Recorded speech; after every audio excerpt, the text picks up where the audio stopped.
We continue our knowledge-sharing mission through a series of interviews with marketing leaders from all over the world and are thrilled to have Parth with us today. Hi, good afternoon, Ali, and thanks for having me here. My name is Parth Patel. I am the Vice President of Marketing for the Kerry Group in Asia Pacific, Middle East, and Africa. And we are an Irish organization in the food ingredients industry. Can you describe the role of a Vice President of Marketing in one word and why? That one word for me would be growth. And in the business-to-business industry, we are talking about a fairly consolidated list of customers that we work with. Even though we are in the food and beverage industry, it's still a fairly consolidated list of customers. And for me, as a marketer, it's all about understanding the customer needs. It's about the strategy that we have. It's about the demand generation activities that we have linked to our strategy.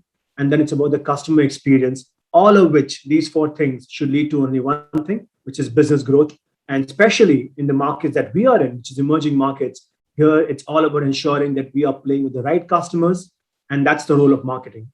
What current challenges are vice presidents of marketing facing right now?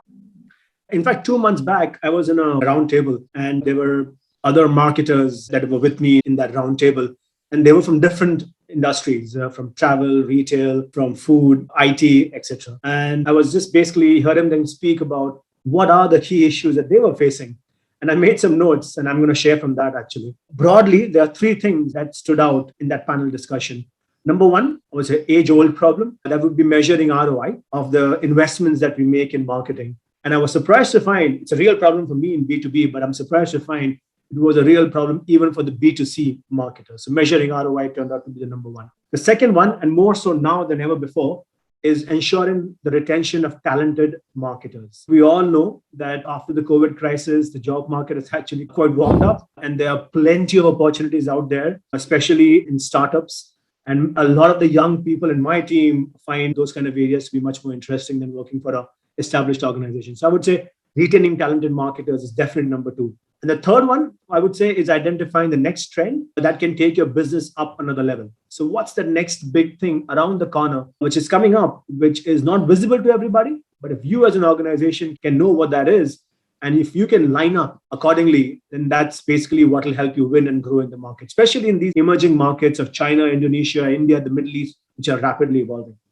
How can you see your role evolving in the next 2 to 3 years? My role has already evolved. I can clearly see that shift happening. So now, along with marketing, I'm also responsible for the external collaboration initiative in the region. And that is so important today, more so than ever. I don't believe any organization can be insular and win. You got to open up. You got to think ecosystem. You got to bring in partners in, and you got to work together as one team. Sometimes you even have to work with the competition to get things done. It's absolutely okay. I don't think this mentality existed even 10 years back. So I would say opening up, looking for the best partners, bringing them into an ecosystem, and making sure that you use that expertise, you use that knowledge to identify the next big product, the next big trend, the next big set of customers that will help us, in my case, to provide sustainable nutrition to more consumers. So I would say the biggest evolution has been in this thinking, which is much more open-minded than what it was a few years back. And I think the pandemic has played a huge role in that thought process. What career advice would you like to share with other vice presidents of marketing? So I would say careers are not linear. They never are, and more so now than ever. Sometimes you need to side move. I would say a move which you believe is not really a promotion, but something that gives you a different skill set. And that's what I tell my team every time. We have a career framework in Kerry, and that framework is basically a guide. It's a tool. And that's what I tell my people that, look, this is not about you moving up every 2 or 3 years. It's about what kind of experiences are you willing to take? What kind of skill sets are you trying to develop? And getting those skill sets, getting those experiences, no matter how you can, is what you should aim for. I would say don't have ambitions in 5 years I want to be ABC. I think having ambitions in terms of your learning, what kind of skill sets I want to learn, what kind of experiences I want to have, I believe that will definitely help you more in your career than having goalposts that are like, I want to be the VP of XYZ in the next 5 years. I would say also looking at your specific skill sets and experiences. So aim for skill sets, aim for experiences. And if you get that right, you will enjoy yourself, and the promotions and everything else will fall in place.